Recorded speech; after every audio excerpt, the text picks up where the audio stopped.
ground that you're standing on is temporal. It's kind of like if you're in a plank for 20 seconds and at that last 5 seconds, you're like, I'm going to have to go down to my knees. I can't do this. And then if you just hold out, you usually can. And then after that 20 seconds, you're like, okay, I did that. Okay, I did that. So I think that's just the reminder. Everything is temporal. It's not forever. It's not fixed. Welcome to Keeping Tabs. I'm Tabitha Crock, and every Monday, I talk to someone here in North Idaho. The goal to connect more people in the Coeur d'Alene area. And then every Friday, I talk to someone outside the community to bring in a new perspective and to learn a little bit about yourself.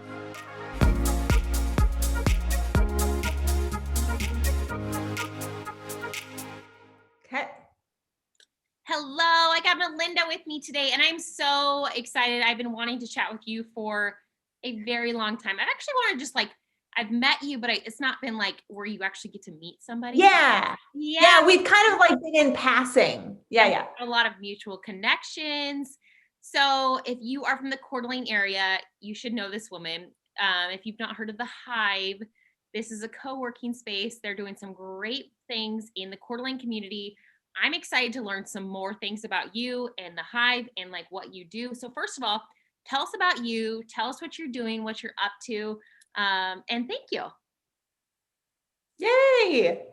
So my name's Melinda Cadwallader. It's a really long name. So we call ourselves the Caddies. That's just how it goes. Do you golf? But my husband. If you're a caddy, are you a golfer? No. But it's funny because when my husband and I met on back when it was Match.com. Oh. So his name was something Caddy, and I thought he was a golfer. So I was like, oh, interesting. And then he wasn't. So he's like, no, it's just short for our very long name, Cadwallader. So very strange. I love that. But yeah, so my husband's a chiropractor, and he lives he lives with me. Oh my gosh. Let me just start with here. He works downtown also. I love this. Oh, good. Yeah, so we both work downtown. Our kids go to Bryan. We're just we love the downtown energy. That's just our jam. So yeah, we just opened the Hive about a month ago, and it's interesting because we started it as just this co-working space. And I feel like it's kind of morphed and changed into something a little bit more boutique and niche and creative. And I feel like it's kind of more in line with who I am even more. So it feels really good. It feels good. So, I mean, if someone's listening and they don't really know what a co-working space is, what is a co-working space? So if you think about doing work or doing homework or getting a book and reading and going to a coffee shop, it's the same thing, but without the coffee shop. So you don't get the noise, you don't get the high traffic or distraction. The kids, I love my kids, but if I'm going to go somewhere and do some work, I really don't want to, So it's just a place to work remotely. I think with it being kind of a gig economy too, some people are going to work and then they're also pursuing something on the side. So this is a space where you can kind of focus and do the things you need to do for that, whether it's digitally or writing things out, or if you're an artist or some kind of creative entrepreneur in some way, we just have little spaces and nooks to pursue that. So like a drafting table, an easel, a little photography corner, a podcasting room for audio-visual stuff, or little meeting areas for consults. We have a couple people who do life coaching or nutritional coaching. So they just meet their clients here instead of another place in town, like a food place or something. So it's just kind of nice. It's just your little home away from home. And if you don't have space for an office at your home, or maybe you're just starting out and you can't afford an office space because they're expensive. So it's just a space to get started where you can refer clients and start somewhere. Yeah, and also like I have an office for my job, but I also have my home space. And then like I have a coffee shop, but I also like if I go to a place like this, I get more done because I go there for the Yeah. purpose and I go there because I want to get things done. So I think there's a whole different realm. Like you have an office of this, but it's also like if you're wanting to read, if you're wanting to listen to a podcast, if you're wanting to like get, like you said, a drafting table, you want to actually get work done. This is the perfect thing. And I love Yeah. that we're having more of those in the Coeur d'Alene community. Yes. And I love that our space has room for pop-ups or little small intimate events. So if the work that you're doing, if you want to teach a workshop based on the work that you do, or if you want to throw an event that has to do with launching the thing, you could rent the space too.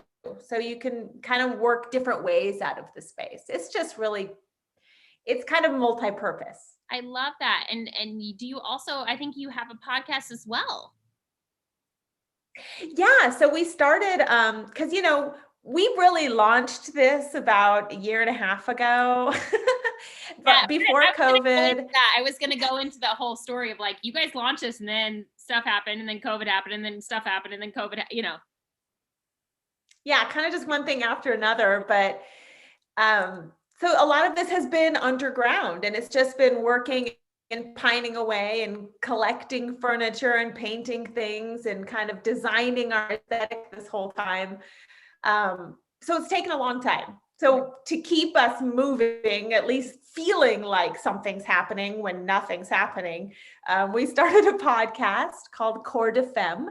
And really it was from the small group of girls. I have about 5 young women in their early 20s, and we meet regularly. We talk about the creative things they're doing and how I can help propel them forward.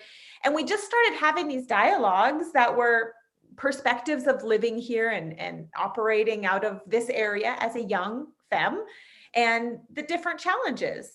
So we just decided to launch a podcast and just start talking about those things and kind of tie it to the hive because it's for women, advancing women, and it's just kind of rolled out from there.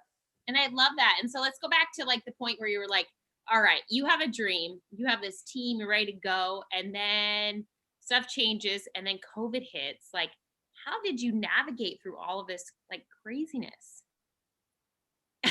Right. I don't know. Really good wine and an occasional margarita. Like, now I just felt like, I'm also in school full time. Yeah. Cheers to that. I'm also in school full time. So that was another piece that was rolling along. And at least that was another element where I felt like at least I'm moving forward in the things I'm doing in my life. And our other practice was doing well. So I was able to be home with the kids because we pulled them out of school. So I really, in those different seasons, you just kind of have to balance what you have. And that's what we did. So every week it was like, okay, they finished this one little segment of the build out. So what can we do in this tiny little square footage area of the space to at least have this feeling that we're moving forward?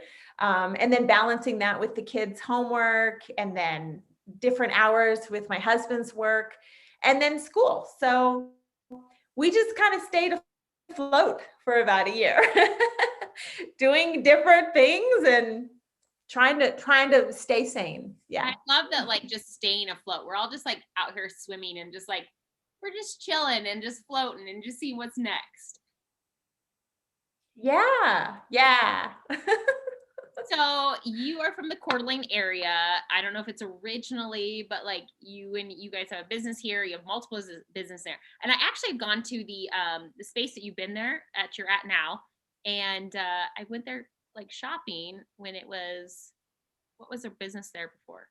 Willow. I think it was called Willow. I have some really cute spring dresses from Willow. And then you guys came and I was like, this is a cool little space. And it's on 4th Street. I love, if you're listening to this and you're like in the Coeur d'Alene, like Midtown is kind of like really cool with the restaurants and like the shopping and now the hive. Yeah. And like, it's kind of just cool and fun. Yeah, I feel like this whole strip is just starting to bustle. And I mean, a block south, there's like CrossFit and Wellness Bar. A block north of us is Pier Bar, and then right up the road there is, all the Midtown stuff. So it feels like there's something new happening in this part of town, which is fun. And I've driven past this space for a long time. I love it. And I think it's exactly. You're like in the middle, you're like in the best of both worlds. And you're also not in the downtown like crazy where it's nuts, especially like tourist season's coming. So it's really crazy. Yeah. And actually on our corner of 4th and Indiana, that is the cutoff for like the 2-hour parking. So the guy in his little parking car, he drives up 4th and he's tagging everyone, and then he turns the corner and he doesn't see any of our cars. So I'm like, hey. So if you're getting a membership at the Hive or you're going to the Hive, you don't have to pay for parking if you're parking at the right side. Right. But also the parking garage is only a block away too. So it like works. Empty. Like there's no one in it. Like it's awesome. Yeah. So like I was saying, you're living in the Coeur d'Alene area, chiropractic, like now the Hive, all this stuff. So what is your go-to favorite restaurant in the Coeur d'Alene area? Ooh, well, we actually live a block away from Capone's in Midtown. So we're just there all the time. Watching a game, having a beer, or if like we put the kids to bed because they're older. I mean, they're middle schooly, they're not babies. We don't run off when they go to sleep, but we tuck them in or whatever. And then we go and have a drink across the street. And that's our little spot. And they know us and we're just comfortable there. That's our favorite. I love that. So a few other fun questions. So obviously you've kind of like your husband's a chiropractor, right? And like you guys have business and you've done other stuff, you've got the Hive. What is a life lesson through all of the business and like being a like mother, wife, business owner? What's like the life lesson you've learned the hard way? I think it's just settling into the season that you're in and not trying to force something that is not wanting to move or be flexible. I think that's it. Flexibility, really. I was actually, when we lived in Denver, I was getting on an airplane and I was flying to another school my career had kind of taken off a little bit. And so I was getting on an airplane and he was sending me to another school to help train their people. And that was like the highest level I had been in my career. So I felt like, oh my gosh, things are happening. And our daughter got cancer. So we had gotten the phone call when I was at the airport saying they just diagnosed her with cancer and she's 10 years old. And that was like, my whole career was like sidelined. Like I just decided in that moment, okay, I'm going home. I'm not getting on this airplane and I'm actually not even going back to my job, this thing that I had worked so hard for. And so shifting seasons to be home with my kids after being like in a hustle mode for years and having it actually lead me somewhere, it was so difficult, but I had to kind of just shift gears and say, okay, now I had my full day timer from my job and I'm bringing it, putting it on my kitchen counter because we're going to have some organization around here, And then the same thing moving here, it was like, okay, what am I doing this week? I started working at T Blue when we first moved here. And so that was a different shift of experience. Our kids went to a different school and then our business was just getting started. So with every new season, it was just being flexible. What can we do? Can we do it our way? If not, let's stay as long as we can, but just being flexible in wherever we're at. I love that. And I think that's like a great point to anyone is like, I think especially as women and like as mothers, business owners, they're like, it has to be this way. We have to do this, and this. Yeah. But when life kind of gives you something else, you're kind of like, you have to be flexible. Things are going to change, whether you're dealing with a kid with cancer, whether you're dealing with a job change, whether you got fired, whether you got like a new opportunity, things are going to change. And especially during COVID where people are like losing their jobs or getting a new job or things are changing, it's a great yeah be more flexible. Yeah. There was definitely a moment where I realized I never wanted to be a stay-at-home mom. And so to leave my career was like, I was leaving the love of my life, you know? And so I really had to do some work on myself to find ways to love it. Not that I didn't love my kids, I was just ambitious, you know? And so to have to shift my mind of, I'm going to love this. I'm going to love this season so much. And so we made a garden and I started cooking things from scratch and black bean brownies, weird stuff like that, like just doing stuff. And I found to love it. And I found a new place of myself in there to be creative and be resourceful and have that time of just stepping away from the things that I was pursuing and just being fully present in that season. And Oh, then I loved it. And then at the right time, it's like, okay, it's time to go bye-bye. and now we're done. And no. Yeah. Love that. Yeah. I really love about you. So I've been following you for a while. Like we said, we've like connected, but not really connected, which after this, we're either going to go have some wine or some coffee and actually really connect. Mm-hmm. And you really, I love that you're inspiring other women, business owners, business leaders, or just these women out in the community. If you had a billboard and you could put it in downtown Coeur d'Alene, what would your billboard either have or say on it?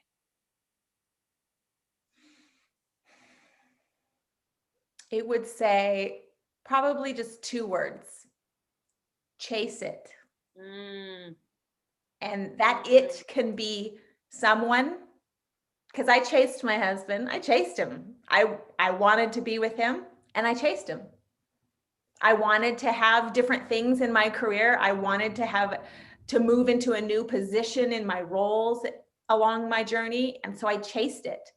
I went after it, and not in some aggressive way that left me all, haggard, but I definitely pursued it. My intention was to have it and to hold it as long as I could. And so I think that's just an important aspect of ambition, is identifying those things that make us light up and what makes us wake up in the morning and want to keep going, and then chase it, like invest into it, understand why it is how it is for you, and maybe what can you do each day to really tap into it and get some of that feeling that you need with that.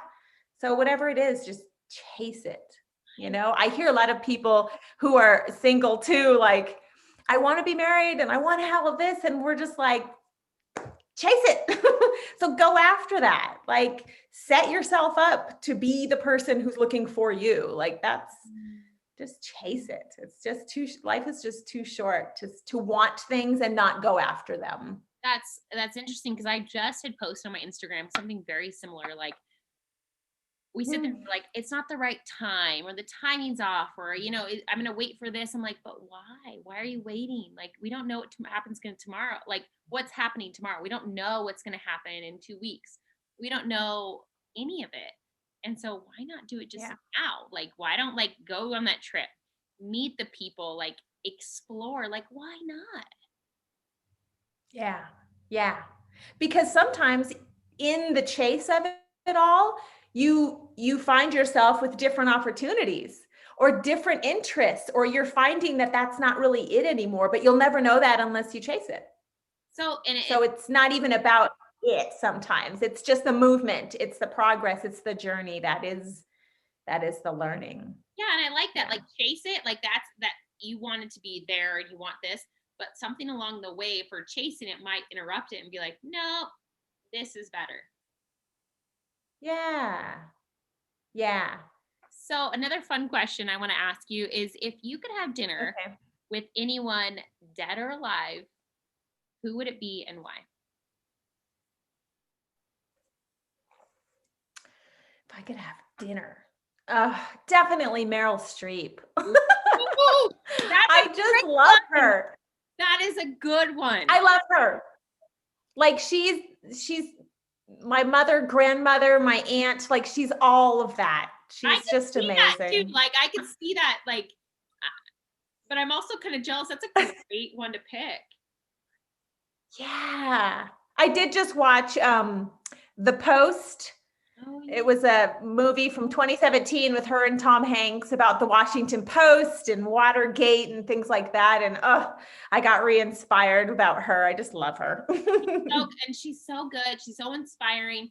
And she's just like a badass. Let's be honest here. Yes. Yeah. Oh yeah. She's a queen. She's a queen. So how has, I'm going to ask the question that we've all like dealt with, but how has COVID affected you and your family or your business? Well, for my husband's business, we went down to two days a week or 3 days a week. And, he works with people in very close proximity. So just masked up every day, made people do it, even though they didn't want to do it. They didn't want to do it, but that was kind of where we're at, because we were at a one income family too. So we weren't going to jeopardize anything like that. And I think just from having our season of living in a hospital, like when they tell you, okay, this is flu season on the cancer floor, we all wear masks. No one argues that. Like no one says, hey, well, I don't know about that. That's just a violation. No, like everyone on the floor of the oncology children's hospital was like, you bet. No questions asked. We'll do it. So we've already had that experience where we're just like, sure, it's not a big deal. We just, whatever, So it was just a strange time with the kids being home again. Our house got real small, real quick, like just a lot of people. So to try to do homework and all that, I think the thing that really saved me, honestly, was going to a Pure Barre. That was like my new jam of working out like 4 days a week. It was my time for me. And I worked out different fears and worries and aggression and all of these things. And it was such a healthy time for my mind that by the time I got home, I was ready to just be present in the day. I don't know what I would have done without them. Have you done Cycle Bar? You mean Psycho Bar? No. I did it once and I was like, what is this? No. It's the no. Actually, they tricked us. Oh my gosh. It's just too much for me. They tricked us one time. I went into class and they actually had like 10 bikes at Pure Barre. I'm like, what? No. So we did one class and I'm the person who's like, my legs are flying, but my feet are still attached. I don't like that. It's like, I feel trapped. I feel like a ferret, like I'm locked into a machine. Like, no, it doesn't work for me. I love that. Because I'm like, I love Pure Barre though. I love Pure Barre. And I was like, I get a whole different workout when Jamie Cox works me out. And I'm like, everything burns in different way because we're both runner friends. And I'm like, oh, this is a whole different thing. Oh, okay. I go to Stretch Lab and I'm like, oh, this is great. And then I go to Cycle Bar and this is my jam. I'm like, let's scream, let's sing, let's dance, lights off. Psycho. That's so great. I think that's the most important thing though. You have to find your jam. You have to find it. Otherwise, any kind of activity, staying active, fitness, it's going to be a chore and a bore. And if that's how it is, you're not going to go. It's not going to become part of your life. It's going to be just this thing you dread. So I just tell people, like, find something that excites you, whether it's kayaking or paddleboarding or running, which that ain't my thing either, but find it. And So you're like a freaking badass and you're just doing some great things. And I think it's amazing. I was really excited to talk to you. What keeps you like motivated to do what you're doing? I just honestly, I married my best friend and he is my biggest cheerleader. And whenever I think I can't do something, he reminds me that I can. And I mean, we both have a faith. So that's something that keeps us really entwined together and moving forward together. But honestly, like, yeah, to have that one person in your life who is just cheering you on, and our communication over the years has just developed so much that we can speak anything. We can even speak. Here's the story I'm telling myself right now. Even though we know it's bullshit, we're just going to say it so it leaves our body physically, like to get that thinking out of us all the time. So we share those things with each other, and we just keep cheering each other on and giving each other new perspectives or ideas to try if we're stuck. And I've just never had that before. And we've been married like 16 years this summer. And it's still like, we're still newlyweds, because there's always something new to discuss and to shift in our businesses, or to try something new, or realize things or actualize them. Like there's just always something new. And we're just such adventurers in life that everything is an adventure, even if it's uncomfortable or a challenge or uncertain, we just turn it into an adventure. And like, how can we have fun in this? How can we learn something in this? And that's just how we live. So that's the ticket for me. I love it. I love it. And I'm like newly engaged. So I'm like, oh. Yes, congratulations. I'm always like, what's the key to happy marriage? I want to hear this from like successful marriages. Besides investing into really great sex all the time. I'm telling you, like, if you're not continuing to invest in that area, like, you are missing out, because the human body is amazing. There's so much we don't know. There's still so much we don't know about the capabilities of the human body. So we are here for that. I told you I'm having a margarita, so you're right in my alley. Hey. So if someone's I think we should be talking about it more often. Like, it's not a taboo. Right. Everyone's like, "Ooh, let's not talk about the S word or talk about intimacy. Let's just pretend that marriage is like boring." No, I agree with you. Like, let's talk about the good stuff. Yeah, because it all takes work. Even the communication. Some work is funner than the other. Exactly. So if someone's listening and they want to connect with you or want to get involved with the Hive or just like meet you, what is the best way to connect with you? Probably just a DM on Instagram. I think that's where I get the most connection.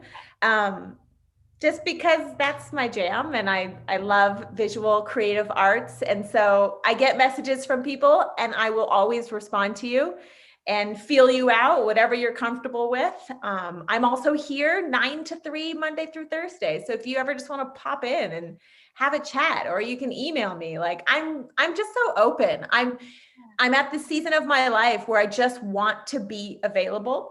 And I feel like I've achieved some really great things in my life. And I'm so content in my relationships and in my work that I just want to be a resource for other people and propelling them forward. So however I can do that for anyone, I'm just available. So slide into your DMs is what you're saying. Yeah, pretty much. I love that. Well, I'm an Instagram. I love Instagram. I love TikTok. I love it all. I'm like, there's just so much cool, like, creativity. And actually, I don't know about you, but I you know what I want in Coeur d'Alene is in Vegas this weekend, is they have this really cool, like, selfie booth, like, area. So they have all these little selfie spots where you can do like selfies with a different neon sign and backdrops and stuff. And I was like, we need this, because there would be so much good content from a selfie. So like, like all these cool things. That's what I want. Yes. Totally. That would be really great. You should actually do it at the Hive, because I need to come in and see your spot, that like your aesthetic and beauty and like everything in there.